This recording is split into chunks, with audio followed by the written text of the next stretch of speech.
All right. Well, welcome everyone to my talk, Oddities in Medical History. And one of the core tenets, I think, of this little lecture idea that Teresa and I put together was macabre, interesting, and odd events in medical history. And for me, as a medieval historian of anatomy, this is really at base the question, how do we know what we know about the human body in medicine?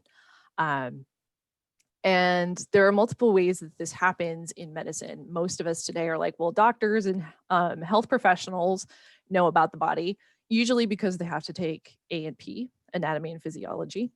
But like, how did historical physicians and other health practitioners know about the body? And this is literally because they had to investigate and ultimately cut up the body. And there's three different levels of anatomy that we can talk about. And this is applicable, at least this part is applicable today. There's surface anatomy, gross anatomy, and microanatomy. And so surface anatomy is exactly what it sounds like. It's a survey of the external body. It's non-invasive. It can be comparative. So you can compare one human to another human just through observing them. Externally, you can also compare the body of humans to the bodies of animals. This was actually quite a regular practice in pre-modern medical learning, is comparative surface anatomy. Gross anatomy is not in the sense of, ew, that's gross, although you may feel that way later on. It's gross in the sense of large and visible to the eye, okay? And we started classifying anatomy as gross anatomy when the microscope came around. And thus microanatomy, which is the microscopic examination of tissues. So about the mid 17th century, you see folks with particular optic lenses that can magnify things. And then you get the invention of the microscope and then the compound microscope, which really makes the modern medical field of histology possible. And that's the microscopic examination of tissues. So these are the three different levels of human anatomy as we recognize it. But why would you want to know? Why do we want to know how the human body works and what it looks like? Now, the best way I found out to answer this question is to go way back in time and talk to Galen. He is a 2nd century Greek physician living in the Roman Empire. And he tells us that basically the goal of medicine was to create and to maintain healthy bodies. So people should be healthy. If there's something wrong, you should fix it. One way is, so he needs us to know anatomy in order to heal the body. So is knowledge, but also for proper surgery. And this is where this quote comes in here. So Galen tells us we have to understand anatomy and cut up the body because, quote, in some places then ligaments and tendons are round and are imagined to be nerves by those ignorant of anatomy. But you, i.e. the learned audience, you know the nature of each of these three structures, so ligaments, tendons, and nerves. And in addition, the conformation and position which they have in every body in relation to each limb will readily know whether it is a nerve that has been wounded, a ligament, or a tendon. So essentially, Galen is telling us that you have to know anatomy so you don't screw it up, so you don't sew the wrong thing to something else in surgery, okay? So early indications of basically no malpractice. Let's not do that. Every time I talk about this, people always ask me, well, isn't dissection, isn't understanding the internals of the body forbidden? And the answer is yes and no, and more no than yes. So let's talk about some of the reasons why we need to know these things. So through the 2nd to about the 13th centuries, learning the body, learning the insides of the body was done through surgery. Coming back to Galen again, he was a gladiatorial physician as well as a battlefield surgeon. And so he was consistently exposed to very fit human bodies in very horribly wounded ways. So he understood both the ideal functioning of the body and then the dramatic changes that the body would go through when wounded. And so for him to make the body properly healthy, he would have to sew pieces together. And so he would have to know how those went together. There's also learning through surgery in the Islamic world. And this runs from about the 10th century to the 13th and 14th centuries. They were really well known for eye surgery manuals. So they really understood the anatomy of the eye and how everything went together and how ultimately to fix some of the problems with the eye. In both these cases, when they're learning through surgery, they also have an alternate way of learning about the body. And this is through comparative anatomy with animals. The Muslim surgeons especially liked to dissect apes because of their physical resemblance to human beings. Galen also dissects apes, but the thing is they're not exactly common. And so it's hard to get. So Galen will also frequently dissect pigs and dogs and do comparative anatomy that way. And in all of these cases, they would also go out and observe decomposing corpses. Most of these corpses were human criminals that were executed and then tossed outside of the city in order to just be destroyed by animals, okay? So they would go out and they would examine the corpse over a course of days or weeks to understand how the body broke down and to observe the pieces of the body as they were exposed. Oftentimes, oftentimes folks understand that there is a religious aspect to this forbidden nature of the human body. Like, you shouldn't cut up the human body because human flesh is inviolable. And yes, in certain Orthodox Abrahamic strains, so you get Orthodox Judaism and a number of Orthodox Muslim groups that believe, if humans are created in the image of God, and even our parents gave us these bodies, like literally gave us these bodies. So what are you doing cutting them up or changing them? So this goes for tattoos, this goes for ear piercing, things like that. You don't change what God gave you. But what we don't see is this kind of rule in Christian Europe. Okay. Myself and a number of other scholars in the past have looked, trying to find, like, where does it say in European Christianity that you can't cut up the body? And the closest that anybody's come to is Pope Boniface VIII writes in a papal bull or papal instructions called De Testande Veritatis in Latin from 1299. And he said that dismembering the body is illegal, or not illegal, is forbidden. Okay, you should not cut up the body. Okay, so religious stricture, the Pope says no. But reading closely, we see that the Pope actually is complaining about what we call primary and secondary burials. So a primary burial is when somebody dies and then you bury them in the ground and they decompose. But in the Middle Ages, what you do is that after a set amount of time, you would dig up the body and you would gather up the bones and you would put them either in a crypt with other bones or in their own little casket, an ossuary, and then bury those in a crypt. Okay, so that's secondary burial. And Boniface VIII seemed to be really responding to the fact that by dismembering a corpse ahead of secondary burial, you're interrupting nature and natural processes. Part of the problem and part of the reason why this is on his mind is because elite crusaders, be they in Constantinople, in Jerusalem, or in Alexandria, if they died, the poor crusaders would be buried locally, but the elite crusaders would have their bodies sent home. And how do you prevent decomposition on the way home? They would dismember the bodies and put them in vats of wine and send them home on ships. So Pope Boniface is dealing with natural decomposition versus the pure practicality of transporting bodies long distances. So that's a religious aspect to that, disrupting nature.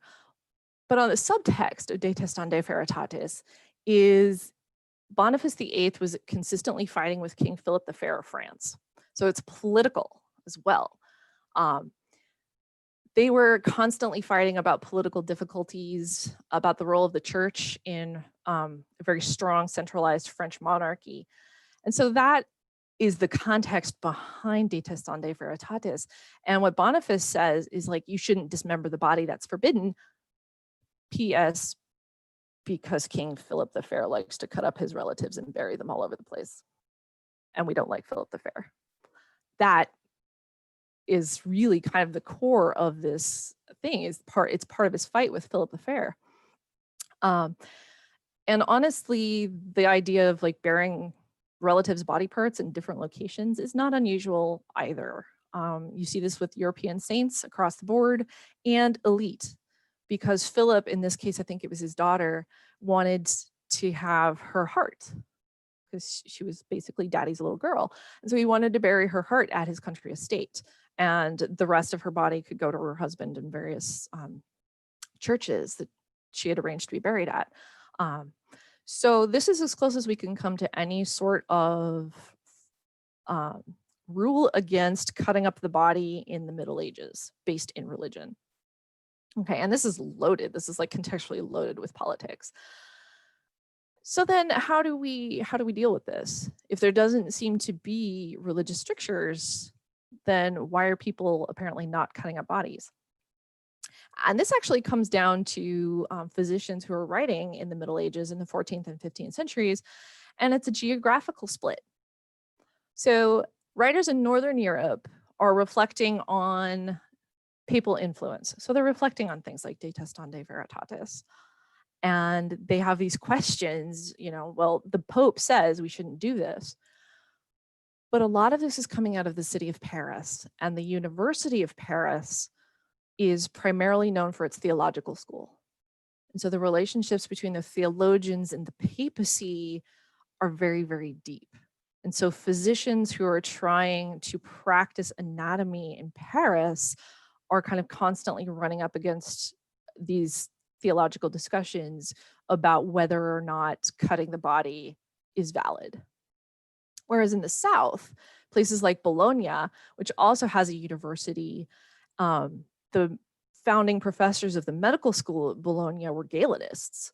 So they're coming to this straight with that influence about if you're going to do surgery right, if you're going to heal the body right, you got to know the body. And the best way to do that is investigate the body. So we get Bolognese physicians and Southern French physicians that are like, oh yeah, like 2 years ago, I totally was cutting up this body and there was something weird that didn't match other bodies that I'd seen. So it really seems to be a north-south kind of contextual influence on this idea of the body's interior being forbidden. So as a physician in the Middle Ages, how did they cope with any sort of restrictions, and how did they cope with the logistics of getting bodies? Because, okay, if we're going to dissect humans, where's the human coming from? And here are two images of dissection lessons. The first one here is by Johannes Kentham. It is a idealized version of what an anatomy lesson in the early 14th century would look like. So Mondino de Liuzzi is the guy that wrote literally the textbook on dissection for the Middle Ages. And over here we have Andreas Vesalius, the frontispiece from his Fabrica on the human body in 7 books. And I put a circle here so you can actually see the center of action, because there are 3 things that I want to talk about with these images. One is the audience. I mean, how many people are in here? The second is the corpse, and then the third is the location. So audience, for this early one, there's not a lot of people, okay? And our earliest evidence of anatomical dissections suggests that it's about 30 or so people that are allowed, and they're usually medical students. And you can see the corpse laid out here, freshly washed and ready to be dissected. The professor would sit behind and read from the textbook. So he would read the directions on how to dissect. In comparison, the Vesalius piece here is chaos, is utter chaos. There may be 30 people, there may be 60 people. It's hard to tell, you'd have to count. So I circled the dissector and the corpse here so you can actually see them. This is also an idealized idea of what a dissection under Vesalius would look like, but this is actually a portrait of Vesalius here. So he is the guy doing the cutting. He's kind of looking at the audience like, hey, I'm doing it. And here's our corpse that is in the middle of being dissected. But it's just chaos. I mean, there's just like tons and tons of people. Half of them aren't even paying attention. Somebody's trying to keep their dogs under control here. So this is not ideally a learning situation. So smaller audience versus larger audience. How corpses are acquired. So where do we get these bodies? Generally, strangers or criminals.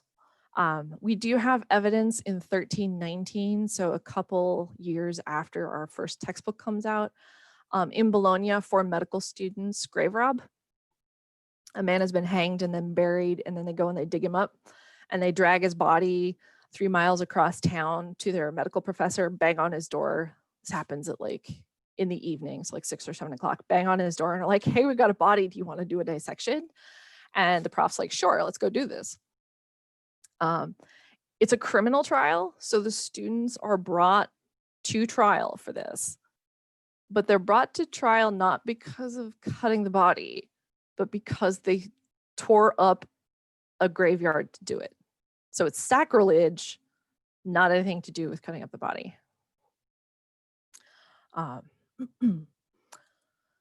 Okay, and then later on, so towards the 16th century, you start to get increased rules in various cities that the city would supply the corpses for dissection. So there's this relationship then between the medical school and the city saying, you owe us X number of bodies a year so we can study them. Finally, the location. You'll notice both of these are supposedly indoors, smartly with windows open or a large amount of space because we don't have preservation at this time. So there's a limited number of days to work on the body before decomposition sets in. There's no classrooms. Early universities have no classroom space. So there's no Brock Hall or Fletcher Hall. There is churches, people's houses, large dining rooms and dormitories, things like that. So there's no real classroom. So wherever inside for these dissections is not a dedicated space. So you have these like easily breakdownable tables, things like that, things to easily clean up after yourself with. So how then do we end up kind of restricting, getting dedicated space that you'll always have, and restricting that crazy audience that you see that's narrowly med students in one, and then like everybody literally and his dog in the other? And that is the building of anatomical theaters. So dedicated classroom space that is consciously created to showcase the dissection of a human body. And these are mostly funded by the city too. So again, here's the civic relationship of the university. 3 of our early ones, these are all tied to universities again. So this is a medical school thing. The theater at Londom, the one in Bologna in the center, and then the one at Padua on your right. And you'll notice that, you know, they are all in the round, so everyone can see from all directions. Londom and Padua, they are deeply raked, so they're very high. And in order to get as many people as possible in a small enough space, you have to narrow the amount of space that people have to sit in. So literally Londom and Padua are standing room only. So you have to stand for how many ever days and however long it takes for this dissection to occur. Too bad if you get the nosebleed seats. There's no like CCTV to like, show it to you. So you have to listen to the lecture and, try to follow along, and hopefully you have a textbook or some other thing to look at. Bologna is a little different. In the center, it was constructed actually so people could sit down. But again, if sitting doesn't really improve the sight lines any. So there's still logistical issues. But during the 17th century, we actually get dedicated space for this to happen. So we acknowledge that there's cutting of bodies for knowledge and for healing, and that now we have a space for those too. Okay. So, and also with the theaters, you're again restricting access. So they have doors that you can close. So people just can't wander in off the street to be like, oh, there's a dissection happening and let's go check out, the human body. That becomes restricted again. So there's this sub-story of access and excitement between medical students and the general public for these things. All right. So restricted access. So we've kind of closed the gates. It's supposed to be for med students. Mostly med students are getting these things. But what happens if you get the nosebleed seats? Or what happens if you don't get to see it? Or what happens if you miss like one of the two that happen a year? Images are developed then as a sideline for anatomical texts and anatomical study. So at this top corner, we have from 1345, it is an anatomical drawing of the spine from an anatomy text.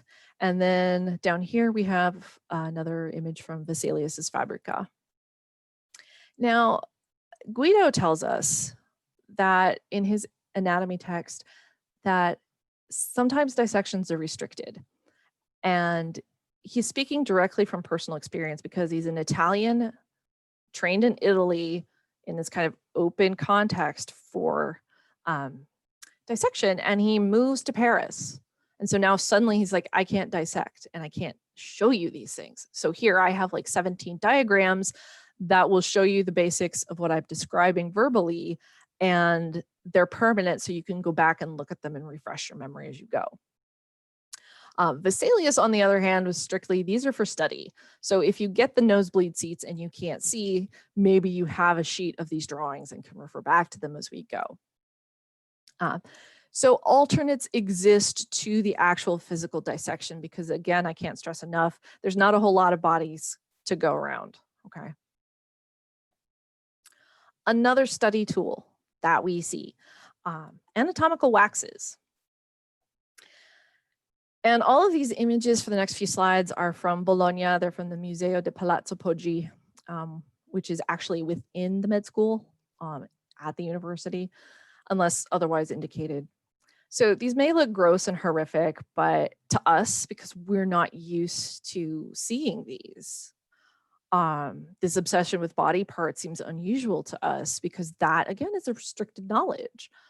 But these were totally all used for study. And it's not just medical students, but also full professors who are using these to remember, to teach, and to study from. We don't get a regular supply of bodies to cut up in dissections until the development of hospitals in the 19th century. They're reliant in the majority of ways on criminal bodies, and those bodies may not be in the greatest shape. So if you get somebody who's beheaded, hopefully you have two separate parts to deal with. But if they were hanged and part of their punishment was to be left on the gibbet for 3 days, you're not getting an ideal specimen to dissect. So anatomical waxes then were permanent and constant and also idealized. So you didn't have to deal with some of the problems that come with the contextual acquisition of a human body. Okay, so some of the examples of anatomical waxes. This top one is what we call in a subgenre an anatomical Venus. They're all full form female bodies. One of the reasons for this is because the vast majority of physicians are men, and understanding pregnancy, understanding generation, understanding fetal development is something that they don't actually physically have access to or understand in their own bodies. So all of the anatomical full body waxes are women. So this is the Bolognese Venus, and she was created in about 1780, 1782, and she's literally a puzzle piece person. So when she's all put together, she's just a naked woman lying on a sofa. But then you can see, you can take her chest off and then her lungs out, and you can take pieces apart. And there's even a pregnant uterus in here. So you can see the fetus in the uterus. So this is one type of wax down here on the bottom left. These are bodily systems. So the corpse is dissected and then models are made out of wax. And you can do this, it's kind of skipping ahead to this bottom chunk here. But it's a marriage between the medical school and physicians and artisanal workers, artists. People who know how to work with wax. So you can dissect a body and make wax molds out of a plaster cast, save bones. Wax injections is another big way of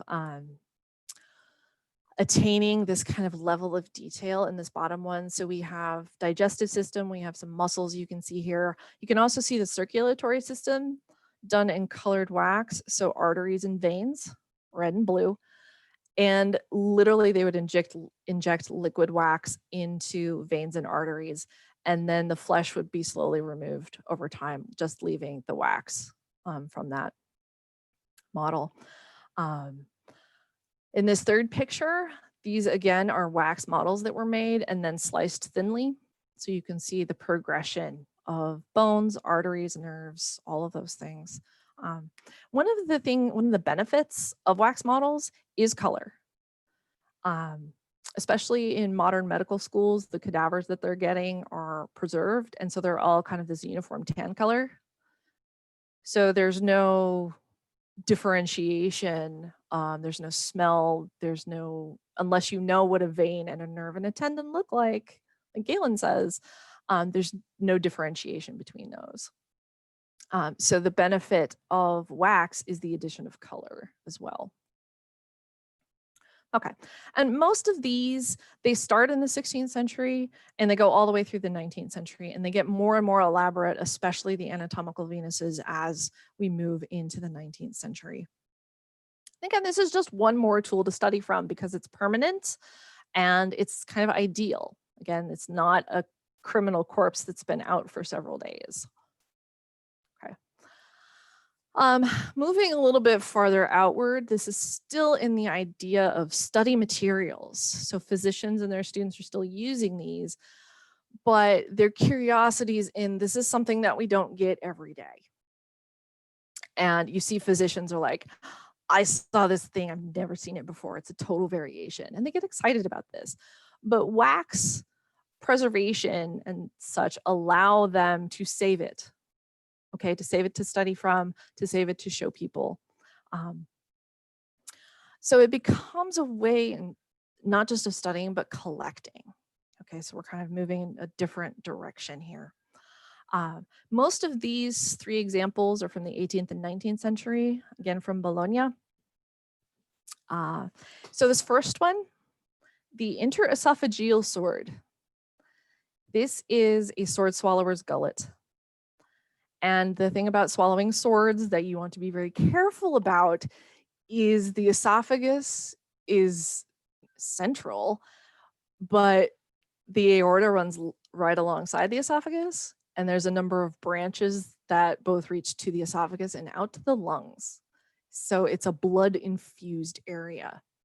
And we can only assume that what happened to this particular sword swallower is he wasn't as careful as he could have been and nicked his esophagus, which would cause him to bleed out before anybody knew what was going on.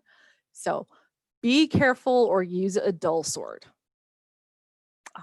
And if you're having trouble kind of seeing what's going on, here's the stomach. And they cut the esophagus away so you could actually see the sword. So at the very top is the hilt of the sword. And then you see the stack of ribs along the side. So they preserved this as a moment to show um, essentially a very horrible death by accident, and how the esophagus and the body parts around the esophagus work. Okay, our second curiosity, things you don't see every day.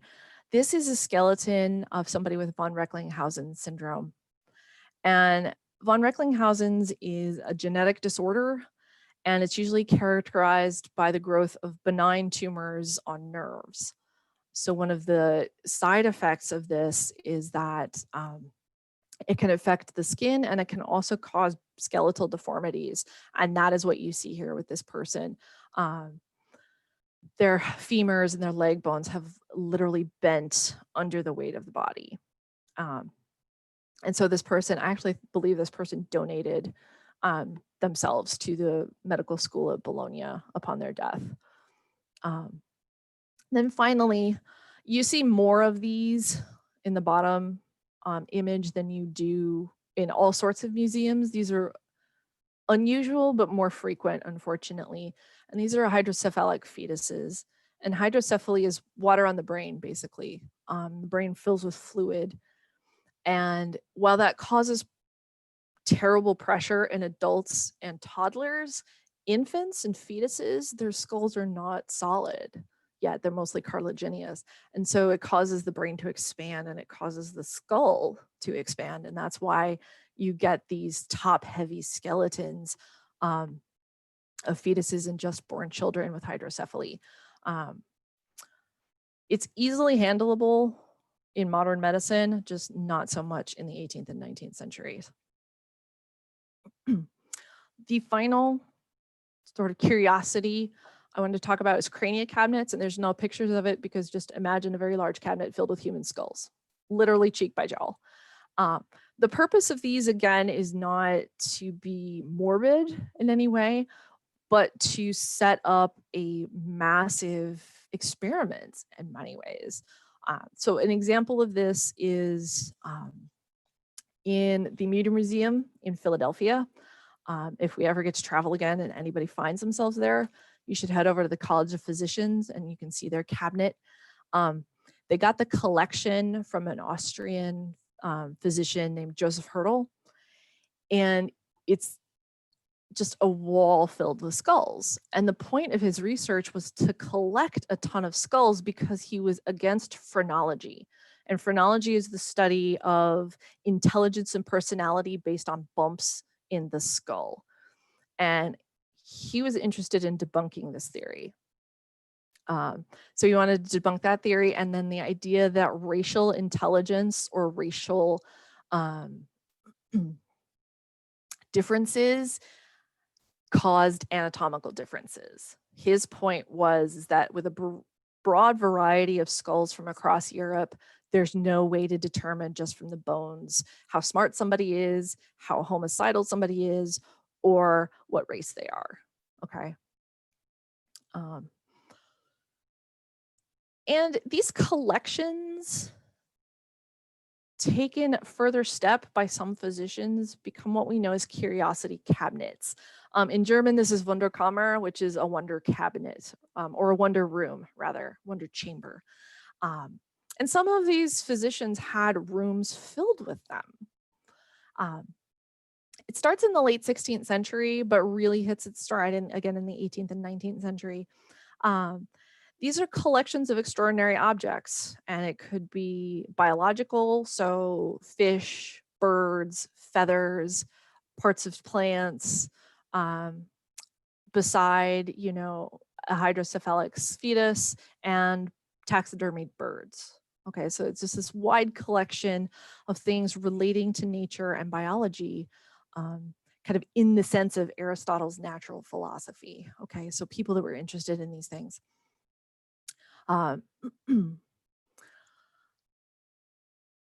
So these collections that become sort of wonder rooms or wonder cabinets you also see a trend starting in the early 18th century of making dioramas. And so if you had a collection of hydrocephalic skeletons, there would be several of them, and they're dancing or they're having tea.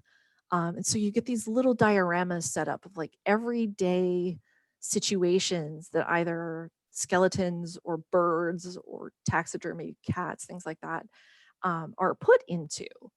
And it's this interesting melding, sort of philosophical melding of the living and the dead. So you get stories being told, you get little snippets of everyday life with dead objects.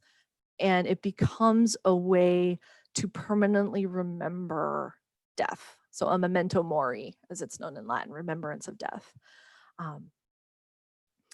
And so some of our later cabinets and rooms that have these collections often tend into the storytelling dioramas too. Okay, so finally, this is just a brief list of some of the collections and museums where you can find these type of collections. This first one, Morbid Anatomy, used to be a physical museum, and then they closed in 2018 for funding issues, but now they are virtual. And the thing about these collections and museums is they are collections of collections.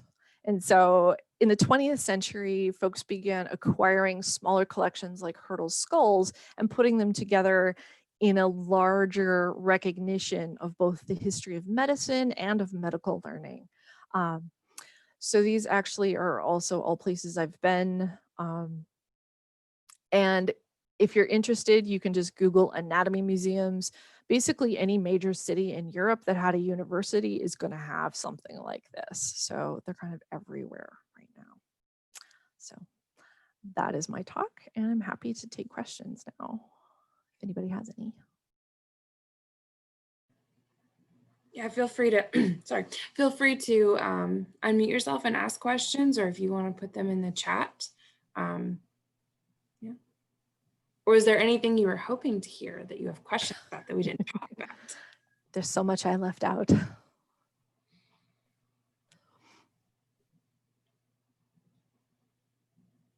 Not everyone at once. Well, I have questions about body snatching because I always just think that's super weird. Yeah, hit me. I know it was pretty like prevalent in Scotland and Ireland in like the 18th, 19th centuries. Kind of what, I don't know. Tell us. Okay. Yes. The drive. So the drive to know more and the professionalization of medicine, so becoming a doctor in the British Isles gained a certain amount of cachet. So it became less about being a tradesman and working with your hands, and it became something learned. And so people started recognizing the cachet behind the education. And so you suddenly had this sort of surge of guys who weren't elites, but had some money to be doctors, so sort of take a step up the ladder. And as that then, with the idea that every group of students should have gross anatomy, there's this huge strain on corpse production, basically. And you see a lot of the Victorian burial rules, worries about people being buried alive to kind of fall into this. This fear of graveyards, partially because you never know if your relative's going to be dug up and dragged off for anatomical study, but also what if they're not dead, and how do you determine death? Because there's several conditions that can cause people to actually appear dead and then they're not. So like they sit up on the slab and scare the medical examiners. So grave robbing. So there's this massive surge of stealing of bodies from graves, and this keeps rolling, and especially in Edinburgh, because that becomes one of the central most popular schools for surgeons, because surgeons have to know anatomy, right, Galen? And so grave theft is rampant, and then you get these guys, Burke and Hare, and these are kind of the grave robbers extraordinaire, and they were really good at robbing graves. And the thing is that you get paid by the physicians every time you bring in a body that's useful. And so Burke and Hare make a literal job out of it, and they're kind of consistently acquiring bodies from places that are all highly illegal. And then suddenly they move into murder. So people start disappearing from the boarding house where they live. And this goes on for quite a while until a rather famous prostitute disappears. And some of the med students recognize her when she shows up on the slab, and they're like, oh my God, that's so-and-so. Like, I heard that she disappeared, but like, here she is. And there's no evidence. There was nothing in the papers about her going to jail and being tried and executed. And so they realized that she had been murdered through, basically dissecting her and realizing, I think she was poisoned or strangled or something. So autopsy, and they're like, wait, how does she end up here? And so they traced back to Burke and Hare, and one of them turned state's evidence against the other one. So only one of them was tried for murder and desecrating graveyards and all of that. And this was in all the papers everywhere, Scotland, England, Ireland. And the scandal basically helped one of the Anatomy Acts, I think it was in the 1830s. So basically forbidding these things and actually, again, actively getting the civic permission to provide more bodies. So poor people, unidentified people from hospitals then began to more regularly be shunted to the medical schools to stop this behavior. That was a really long answer to that question, but Really that is interesting. grave robbing. Some of the contraptions that they would make to like make sure if you accidentally got buried alive are real intense. Yeah, like breathing pipes and bells, ring the bells. Yeah. Victorian spirituality and the death traditions are fascinating. You can actually, speaking of which, the Morbid Anatomy people have some extensive articles on that for the popular audience. I should say, not for the scholarly audience. You're gonna fall down an epic Google rabbit hole, start Googling Victorian ways to make sure you're not dead.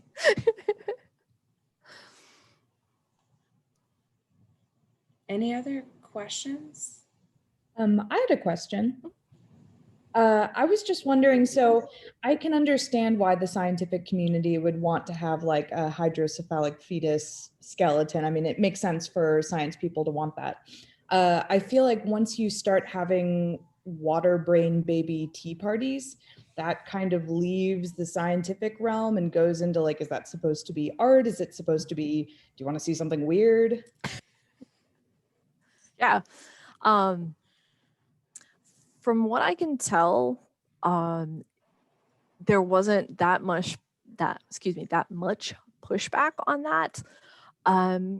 Probably because these collections were mostly private. So they would be in said physician's family house.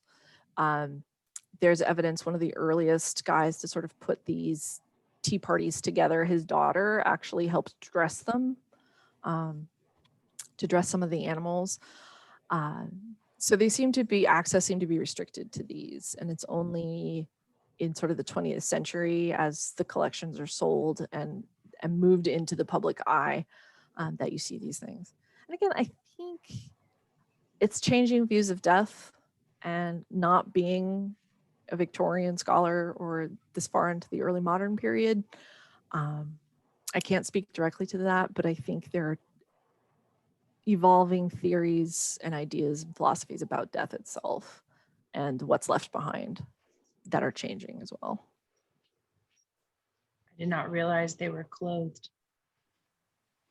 Yeah. It brings a whole different mental image. A lot of taxidermy animals like have neckties and like little lace cuffs, things like that. That's so weird. I feel like my 7-year-old would love to dress little skeletons for a tea party. I could totally see her doing that. Excellent.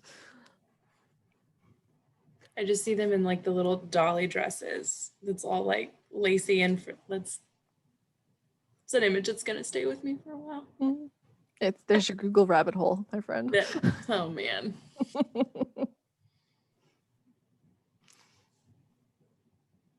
What All are right. Morgan, things you want to talk about? That's weird and medical. Well, one thing I didn't get to talk about was the écorchés, or the skinned men. Tell us more. Yeah. They are part of, well, here's one. So Vesalius image down here, this is technically known as an écorché, it's French. Skinned man. And this was actually at the same time that you get anatomical waxes being created, you also get images of skinned men. And it's kind of, it's part of this artisanal turn in many ways. So in Bologna, we get our first écorchés, and they're all created by this one guy who's started the wax modeling in Bologna. Sorry, I'm trying to think about where the pictures are here. Sorry. Okay. I don't know if you can see it, but in the Bologna image here, so there's benches and then there's a gallery here. And then there's this sort of box right here. This is where the prof sat. And he would sit and he would lecture. And so he would read from the textbook. But holding up, there's a little shade above him, and holding it up on both sides are skinned men. And so Lely is his last name. He created, in many ways, just this art form of écorché, of using the skinned man as decoration, because understanding the surface muscles was sort of the next, from the external body, you peel the skin away and then you have the muscles, and then so on and so forth all the way in. So the écorché becomes a really famous image for those. And again, this is a nice drawing of an écorché. And that actually, oh, sorry, go ahead. No, just saying interesting. In my class, one of my classes this semester, somebody had asked why this guy has no hair and all these other guys have hair. And that's why. It's because when you peel all the skin away, the body no longer has hair. So it's less, I think it's less of an artistic thing and more of a representative thing. Very cool. So we do have a question in the chat.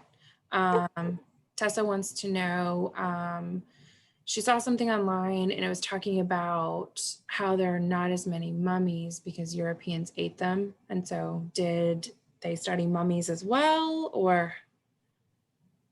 They do. And what's interesting is in the 18th and especially 19th century, that's when a lot of our fields, like history as a discipline or Egyptology as a discipline, take off. So the discovery of mummies occurs during this period, and they ship a whole bunch home. So folks will go to Egypt, a newly colonized English Egypt, in like 1805 or something, and for their oh my God, honeymoon. There we go. Sorry. They go out for their honeymoon, they on their wedding trip, and they bring back a souvenir, and it would be a mummy. And so you had these unwrapping parties. And so this fascination with the dead and burial practices that we see in places like Victorian England kind of absorb other cultures. So yes, we are missing a ton of mummies, so much so we don't even know who they are, because the Europeans collected them, they broke them up. So if you Google King Tut right now, you'll hopefully see him, and he's all wrapped up and he's bundled in his blankets, and he has this big collar of cotton gauze. It's not because he's cold, it's because that's the only way they can keep his head on, because it snapped off when he was unwrapped. So unwrapping parties and body parts are falling everywhere because they're fragile. And then comes this idea that aphrodisiacs, that mummies can cure problems with passion, so, shall we say. So ingesting a drink steeped in powdered mummy is considered perhaps one of the ways to cure erectile dysfunction. Things like that. So yeah, mummies were used, mummy powder was used totally as a quack medicine, but it was available in apothecary shops. Yeah, so yes, Tessa. We have a lot less because they did consume them, and they broke them up and, brought them home for souvenirs and all sorts of other things. So weird. Imagine being in that room where you like, all right, what if we drink the mummy? Like, that'll fix it. Like, that'll do it. Yeah. And I'm not sure that they realized at that point that part of the desiccation process was a ton of salt and tar. So it's not exactly healthy. I can't imagine. Yeah, no. Yeah. Plus, I mean, yeah, there were lots of mummies, but I feel like they're not just like falling off trees. So eventually you're going to run out. And then what are you going to do? Mm-hmm. I just wanted to add something. Sorry, my video is not working. Interesting that I learned. So I just got accepted into the UTC nursing program yesterday. Congratulations. Thank you. It's a lot of hard work that paid off. I was very excited about it. But one of our things, kind of introduction, like for fun, that they were like sharing with us.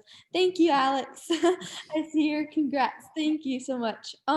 Was about, because of Halloween, the origins of the vampires, which I thought was super interesting. When you guys started talking about mummies, I thought about it. But apparently there was a lot of New Englanders that blamed vampires for TB or tuberculosis deaths.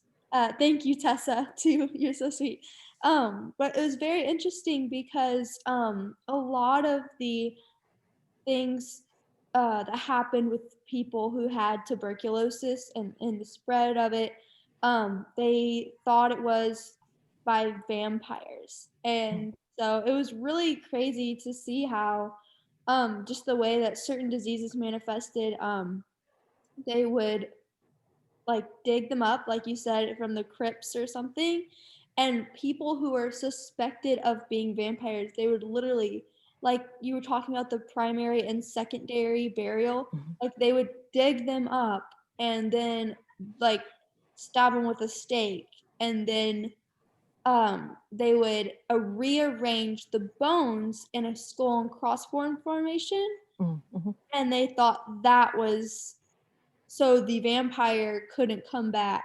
They still thought, even after they killed the vampire the first time, the supposed whatever they thought, or whoever they thought for whatever reason was a vampire, they would literally think that their skeleton could still come back if they were not secondarily killed. It was just really interesting because we had like a little nursing lesson about it, and they were just like, this, in light of Halloween, this is how this certain thing started. So it was very interesting. Yeah. That sort of reminds me, just the physical like rearranging in order to prevent the rise. And I mean, in Christian martyrology, right? I mean, saints are coming back from all sorts of things. Like they get eaten by lions and they come back. So it sort of goes against that kind of core idea of sainthood, is that, the body is supposed to come back whole no matter where you've been digested or where you've been buried. But what's actually super interesting is even in modern day, was it Pope John Paul II, when there was an assassination attempt in the 80s, and it was either a piece of his liver or a piece of his kidney. They saved it. They preserved it and they saved it for when he was buried, because you have to have all the pieces or you won't be put together properly, right? So it's, yeah, it's a tangent, but the idea of kind of rising whole, excuse me, of coming back whole, either as a vampire or, you know, at the end of days in the Christian context. Interesting. Yeah, Alex is mentioning the Lore podcast, which, yes, if you guys haven't listened to, I think it's also, they turned it into a show on Amazon Prime as well. So if you have Prime, check that out. But Lore talks about some oddities, and it does mention, I think, the tuberculosis, vampire, and maybe the body snatching too. But yeah. So that's a weird one. So follow-up question, because we're talking about having the body as whole. So then how do they explain relics? Because there are lots of churches that have like the skull of Saint so-and-so or the kneecap of Saint, you know, this, that, or the other. How are they supposed to rise back if we've got their skull in a box? Oh, that entire problem was solved theologically by this guy named Origen in the 4th century. But then he was declared a heretic and his writings were tossed. And I can't remember the details, so I'm sorry, but he made it work. So something to Google later. Excuse me, talking to more people than just myself. Yeah, it's a conundrum, it's a paradox, and it seems to be kind of unsolvable in martyrology, that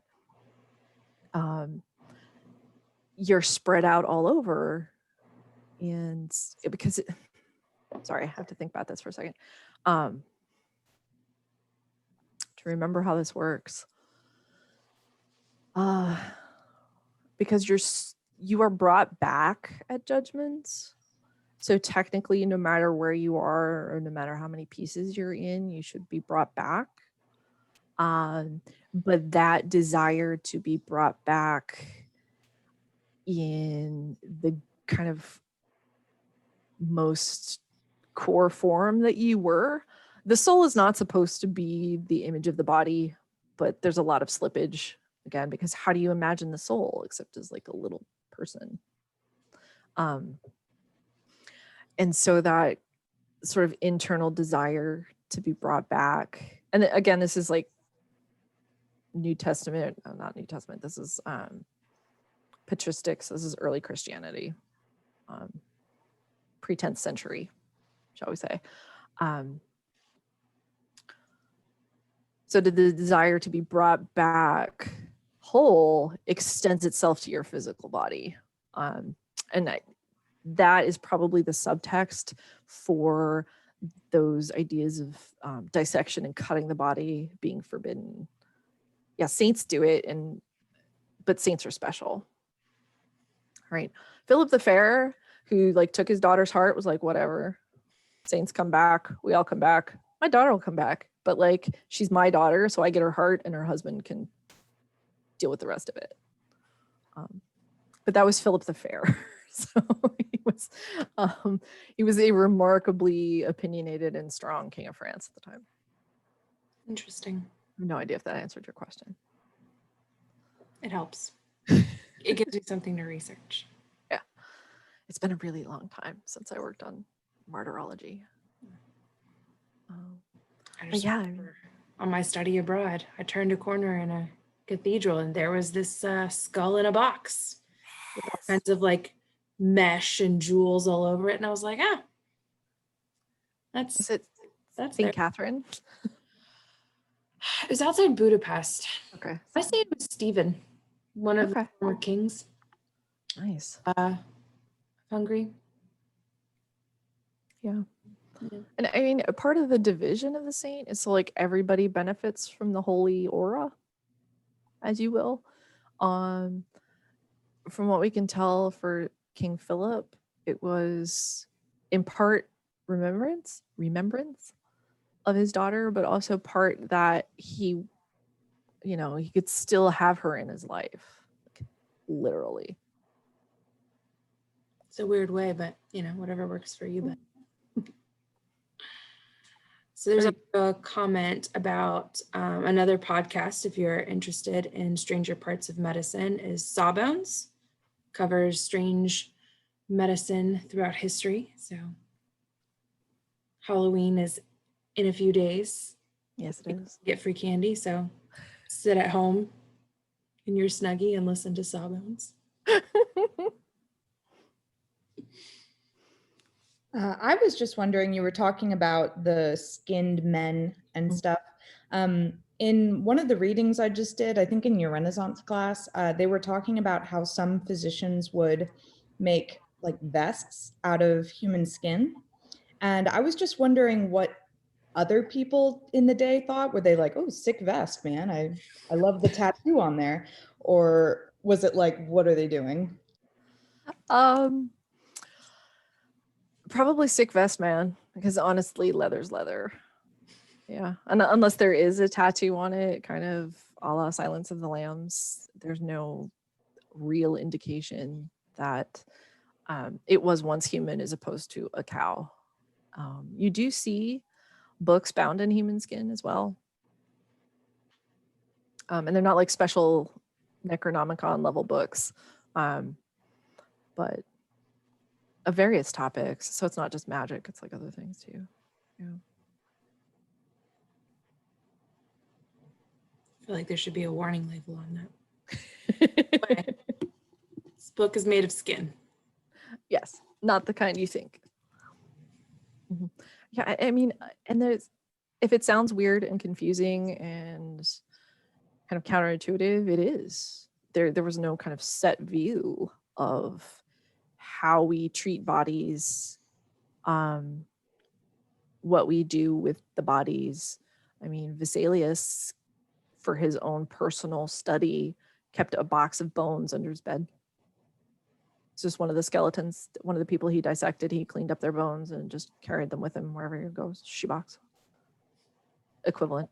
That's actually really similar to what medical students still do today. My boyfriend, when he was in medical school, got sent home with a box of human bones to practice putting together. And he got pulled over while that was in his trunk. So that led to a whole thing. Well, that's fabulous. That's fabulous.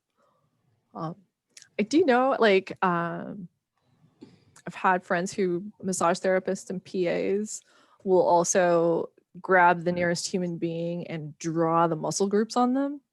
So again, that's another good thing about the skinned man, is that you can do that. And like, obviously, massage therapists are going to need to know movement, which is why you draw it on a real person. But yeah, he's got the best stories. This one time, I got pulled over with a box of bones in my car. No big deal. How did it end? I'm curious. Like, cop notice? I think what ended up having to happen is that he had to prove he was a medical student. And the medical school was really close by. So, I mean, it didn't end up being too bad. He didn't get taken in, it wasn't too bad, but it was a weird conversation. That's fantastic. That is. That's awesome. That cop had a story. You'll never guess who I just pulled over today and what they had in their trunk. Guy with a box of bones. Interestingly enough, not a murderer. These are legally obtained bones through donation through science, which actually we don't get until I think mid 20th century as a thing. And now we have the body farm in Knoxville at an undisclosed location.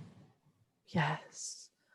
I was actually with the historians of medicine in Knoxville last year before. They were like, we should see if we can get a field trip. It's so hard. It's so hard to get access to the body farm, but I hear it's really cool. Those of you that don't know, there's a giant body farm in Knoxville that you cannot find on any sort of map because for obvious reasons. They don't really want to Advertise. but yeah, it's a forensic lab where you can donate your body to science and they will truss it up in a tree or leave it on the ground or set it on fire or, you know, Stick basically it in a vat of water. every, like the first 10 minutes of every single Bones episode, they will do that to bodies, and then the anthropology students and whatnot will study them. One of my friends actually, she works for a government organization, and one of their trainings, they were actually eligible to go to the body farm.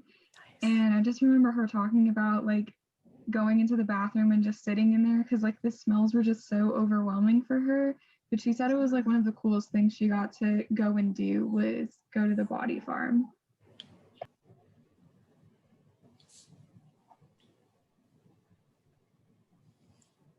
I'm greatly enjoying the chat right now. Yeah. I'm sure Chuck E. Cheese isn't happy to know that they don't rank higher than the body farm. Yeah, the best I ever got was I went to an anatomy lesson with a friend of mine from high school. It's like my best friend of all time. She was going through massage school. And so we went to an anatomy and it's already been done. And so that's the big difference is like, it's not experiencing the anatomy over the course of a semester or what have you, but puzzle piece person. So like the anatomical Venus, they'd already done it. And then they described all of the major bodily systems. And then you could like take parts, like take them apart and put them back together. Interesting. Yep. The chat is just the best thing right now ever. No, right? Can we save this? Oh wait, it's recorded. Yay.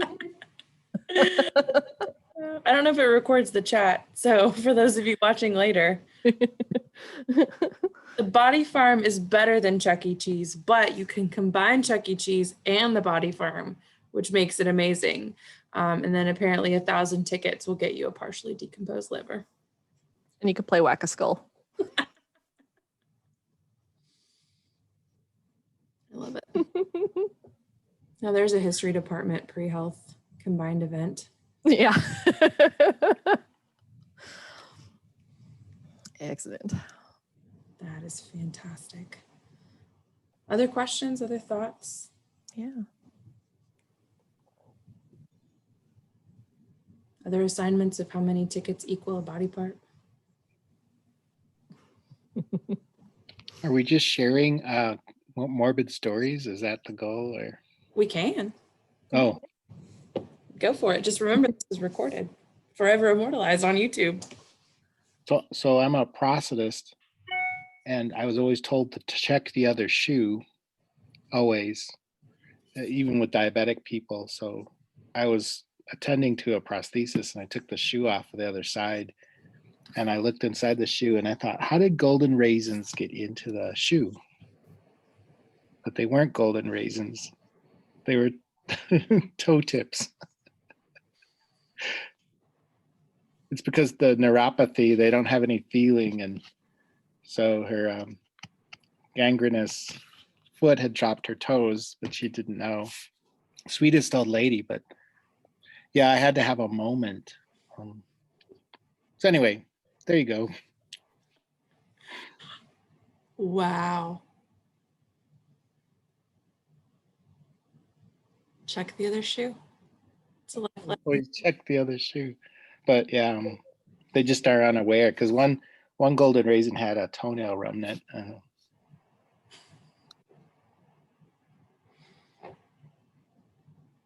There's something to look forward to, Caitlin. As a nursing student. I told my supervisor, and he said it's part of life's rich pageant. So whenever there's something disgusting, you can say that's part of life's rich pageant. It's a good way to look at it.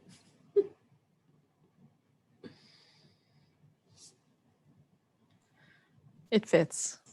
I mean, when you talk about Renaissance curiosity cabinets, life's pageantry, it works. Right? We're dressing up babies in frilly dresses and, Mhm. you know. Yep. In terms of oddities, there always people with scoliosis have a left lumbar, right thoracic curve. And my first thoracic spinal brace was actually a right thoracic, right lumbar, left thoracic curve. And I had to ask the x-ray technician if they had taken the picture incorrectly. And they said they hadn't. So everything was reversed. And normally the way you can tell is if you look for the stomach bubble, you know, it was also the opposite side. So I think this patient had all kinds of symmetry changes.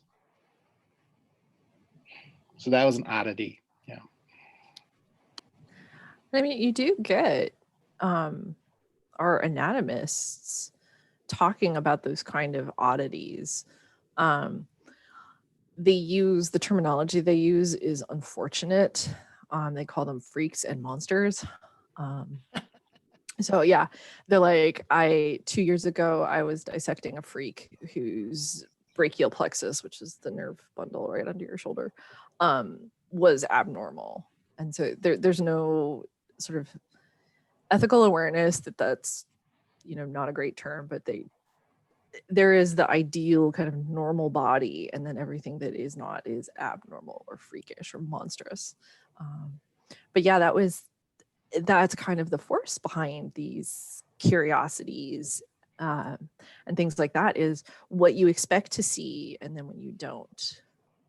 So abnormal anatomy, as it were. Which the sideshows in the late early 1900s were notorious for that kind of, not only perpetuating the idea that if you looked different, you were a freak and a monster, but if I remember correctly, and I could be wrong, because it's 4:14 and I'm often wrong at 4:14, that they would if one of the freaks in the show were to die, they wouldn't even bother with a proper funeral or stuff. They just call up a medical school and be like, hey, we got this for you. Yeah. Probably already discussed it, but the Mummers Museum in Philadelphia has a lot of oddities. I haven't gone there. I wanted to, but it's so great. It's so great. Have you been to that? Yeah. I have. We probably Yeah. already discussed it right now. Sorry to join your call late. Oh, it's okay. Yeah, there's multiple floors, and it goes from the older stuff to the newer stuff. They have an entire they did when I was there. I think it's part of the permanent. They have an entire discussion of kind of modern anatomical collections. A really bad way to call it, but it's basically all about presidents and popes and what you do with famous people's parts. So Pope John Paul II, Ronald Reagan, whatever piece of him that was, assassinated presidents and their body parts. It's fascinating. And about why, culturally, we're still obsessed with saving all the pieces. Didn't they lose Einstein's brain? They lost it or something. Someone stole it and they lost it. Or there's a whole story about. I can't find it. It's somewhere.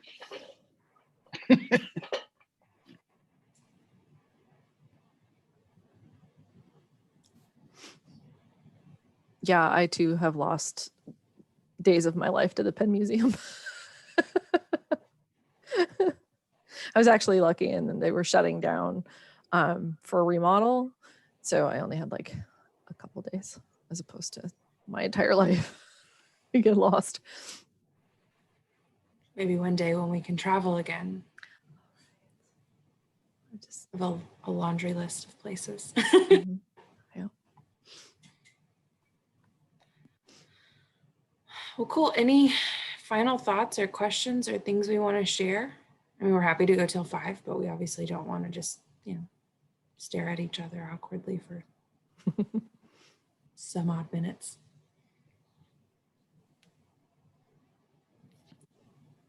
Going once, going twice. All right. Well, thanks everybody for coming and Yeah, thank you. really fun discussion and having good questions. We're super excited to have this event. We were hoping to do it in person. There were costumes planned. It was going to be a whole thing. So maybe we'll do this again next year and have fun costumes and be in the same room as each other. Yeah, human contact. What is that? Don't know. I've forgotten. I've heard rumors that more than 4 people can be in a room. Thank you for the invitation. I just saw it late, but so thank you. Yeah, no worries. So like I said, at the beginning, this was recorded. So we will have it up on the Pre-Health YouTube channel probably mid next week. So I will shoot out an email to you guys, let you know it's up. And if you want to review it again, you're definitely able to. And if you are interested in the slides with the resources, let us know and we can give you those because those were pretty nifty. Have a great afternoon, guys. Stay safe. Don't lick doorknobs. Thank you. And check your candy. Thank you. Bye, everybody. Bye.